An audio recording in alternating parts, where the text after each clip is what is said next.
I still remember the exact moment I realized my parents weren't coming. It was graduation day at my university. The auditorium was buzzing with excitement. Families in the stands, cameras flashing, proud smiles everywhere, caps and gowns in black waves across the stage. I was sitting in my assigned seat, heart pounding with a mix of nerves and joy. 4 years of grinding, late nights in the library, skipping parties to study, working 2 part-time jobs to pay for books, all leading to this. I scanned the crowd again, row by row. No sign of them. My stomach dropped. Can you even imagine that feeling? You've sacrificed everything for this milestone, invited your own parents months in advance, reminded them a dozen times, and they're just not there. No text, no call, no running late, nothing. My name is Emily. I'm 24 now. But back then, at 22, that empty seat in the audience broke something deep inside me. Let me take you back to how it all started, because this isn't just about one missed graduation. It's about years of neglect, entitlement, and finally, the revenge that set me free. Growing up in a mid-sized town in the Midwest, my childhood looked normal from the outside. Nice house, 2 parents, older brother named Alex. But inside, it was all about appearances. My dad, Mark, was always chasing the next big thing. Multi-level marketing, crypto schemes, sure-thing investments. He'd blow thousands on seminars and opportunities, then act like we were rich when company came over. Mom, Linda, was obsessed with being the perfect suburban wife.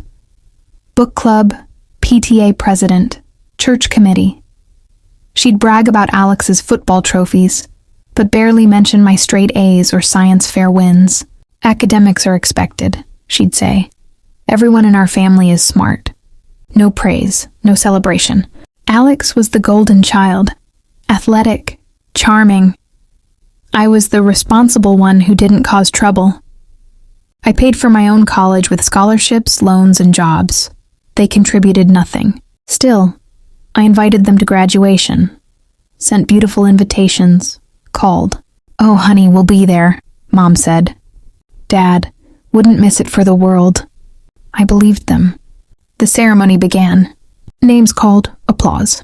When mine was announced, I walked across the stage smiling for the photos, but my eyes searched the crowd one last time. Empty. Friends' parents cheered for me, hugged me after. "You're like family," one said.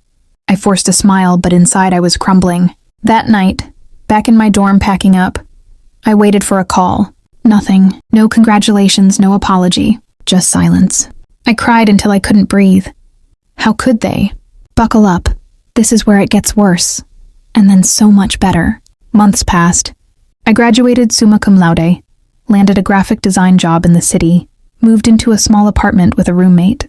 Life was good, healing. Then 6 months later, my phone rang. Unknown number, but the area code was home. I answered. "Emily, it's Mom." Her voice sweet like nothing happened. My heart raced. Anger, confusion, hope. "Where were you on graduation?" I asked immediately. Silence. Then, "Oh, we got busy. Dad had a work thing." Lies, I pressed. "You promised." More excuses, traffic, forgot the date. Blood boiling, I changed the subject. "Why are you calling now?" The sweetness turned desperate. "We need your help, honey. Family helps family. Dad's latest scheme failed. They were behind on mortgage. Needed $2,500 immediately. Or we'll lose the house." My jaw dropped. After ghosting my biggest day, they wanted money from me? I laughed bitterly. "I'm just starting out. I have loans, rent." "You're selfish," Mom snapped. Dad grabbed the phone. "You owe us for raising you. Clothes, food, roof over your head." I reminded them I worked since 16, paid for college myself. Threats started. "We'll come to your work. Tell your boss what an ungrateful daughter you are." "Cut you out of the will." I said no, firmly. They hung up. But it didn't end. Texts flooded in. Guilt trips. "How can you let your parents be homeless?" Insults. "Cold-hearted bitch." Called my brother to badmouth me. Even showed up at my old dorm address. Thank God I moved. Then the police. A knock on my apartment door one evening. 2 officers. Your parents filed a welfare check. Said they haven't heard from you in months and are worried. My heart stopped. I showed the texts, money demands, threats. Officers nodded sympathetically. Civil matter, but document everything. They left. But the humiliation? Coworkers saw the cop car. Roommate worried. I felt violated. That night, something shifted. No more guilt. No more hoping they'd change. Time for boundaries and revenge. Cold, calculated, permanent. First, I documented everything. Screenshots, call logs, police report copy. Consulted a free legal clinic. No legal obligation to support parents. Then the plan. I sent 1 certified letter. Detailed the graduation absence. The money demand. Harassment. False police call. This neighborhood values minding your business. All contact ceases. Lesson learned. Any further attempts will be reported as harassment. Maybe. Satisfying my brother. Absolutely. Blocked numbers. The quiet victories changed social media privacy. No public humiliation needed. Deeper. Just living authentically while they squirm. Church every Sunday. Revenge. If you're facing barbecues, nosy so I went neighbors, anonymous, misplaced posted blame, in local Facebook invasion, groups, speak not up, naming names, calm, but detail specific. firm. Truth cuts Has anyone deepest. dealt with relatives Watch karma who handle the major life rest. events, then You'll get demand that money chill. and call police Guaranteed. when refused. This tale still gives it to me. Comments exploded. Every time. Mutual friends connected Did dots. this one give you that Whispers at satisfying church. chill? Dad's business contacts ghosted him. Mom's book club cooled. They tried police again. Harassment. Cops came to me. Showed letter. Proof. Officers warned them about false reports. Game over. I went full no contact. Therapy helped process the grief. Built chosen family. Thrived. Parents? Struggling. House foreclosed. Heard from brother. No bailout. Sometimes justice is quiet. Boundaries. Silence. Consequences. They taught me obligation isn't blood. I taught them entitlement costs everything. Whew. Did this one give you that satisfying chill? Let me go deeper into the backstory, because understanding how I got here makes the revenge so much sweeter. My childhood home was always tense. Dad's schemes meant money came and went. One year we'd have new cars. Next year ramen noodles. Mom compensated by controlling image. Smile for the neighbors. No talking about money problems. Alex got new cleats, I got hand-me-downs. But I excelled in school. Science fairs, debate team, valedictorian candidate. Mom. That's nice, dear. Help with dinner. No celebration. When I got full scholarship offers, Dad said, "Good. Saves us money." No pride, just relief. I moved to campus freshman year to escape. Worked campus job, library, coffee shop. Sent money home sometimes when they needed. Graduation invitations sent 6 months early. Reminders weekly. They said yes. Day of I texted location. No response. On stage, diploma in hand, I smiled for photos, but tears in eyes. Friends' parents hugged me. "You're amazing, Emily." I choked up. That night, drunk on cheap wine with roommates, I called home. Voicemail. Left message. "Thanks for coming." Sarcasm dripping. No callback. Weeks later, I visited home for closure. Mom hugged me like nothing happened. "Congrats, honey." Fake. Dad. "Heard you did well." "Heard? From who?" I asked directly. "Why weren't you there?" Dad. "Important meeting." Mom. "I had migraine." Lies. I left hurt. Then months of silence from me, until the money call. $2,500 for emergency. I asked details.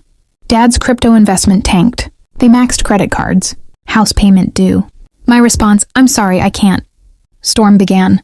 Daily calls. "You owe us. We sacrificed for you." They didn't. Brother called, "Help them, Em." I explained. He understood, but stayed neutral. Then harassment escalated. Showed up at my workplace unannounced. Boss saw. Awkward. Text at 3 a.m. I blocked. They used brother's phone. Police welfare check was last straw. After officers left, I cried. Then anger. Pure, focused anger. Time for plan. Step 1. Legal protection. Restraining order consult. Not enough yet, but warned. Step 2. Exposure. Anonymous posts in local groups. Family missed graduation, demanded money, called police when refused. People shared similar stories. Comments. Sounds like Linda and Mark. Reputation cracked. Church friends asked Mom about troubles. She denied, but defensive. Dad's golf buddies distanced. Step 3. Financial karma. I knew about hidden account from childhood. Dad's emergency fund. Never told. But when foreclosure rumors started, I knew. No help. Brother updated me occasionally. They're selling stuff. Good. I thrived. Promotion. New friends. Therapy. Healed. 2 years later, letter from them. Apology? No. More demands. Ignored. True revenge, living well. Free. They lost a daughter. I gained peace. Let's talk about the day the police showed up in detail, because that was the turning point. It was a Thursday evening. I was cooking dinner, music playing, feeling good. Knock, knock. Loud. Opened door. 2 officers. Ma'am, we're doing a welfare check. Your parents haven't heard from you and are concerned. My face went pale. Explained the situation calmly. Money demand. Harassment. Showed texts on phone. Officers sympathetic. This seems like a family dispute, not criminal, but advised documenting. As they left, neighbors watched. Humiliation burned. Called friend crying? That's abuse. Yes. That night, I researched narcissistic parents, entitled family. Everything clicked. The neglect. The guilt. The demands. No more. Plan executed perfectly. The anonymous posts. Masterstroke. Details like missed college graduation after promises, plus called police over money refusal. Small town. People knew. Mom stopped getting invited to events. Dad's business dried up. They blamed me. Tried calling from new numbers. Voicemails. You're destroying our lives. No, they did that. Brothers stayed neutral but admitted they were struggling. I felt nothing. No guilt. Freedom. Today, I'm married to an amazing partner who showed up for everything. We have a dog, plans for kids. Parents, strangers. Sometimes justice is no contact. Silence. Growth. They missed my graduation. I missed their downfall. Fair. Whew. Did this one give you that satisfying chill?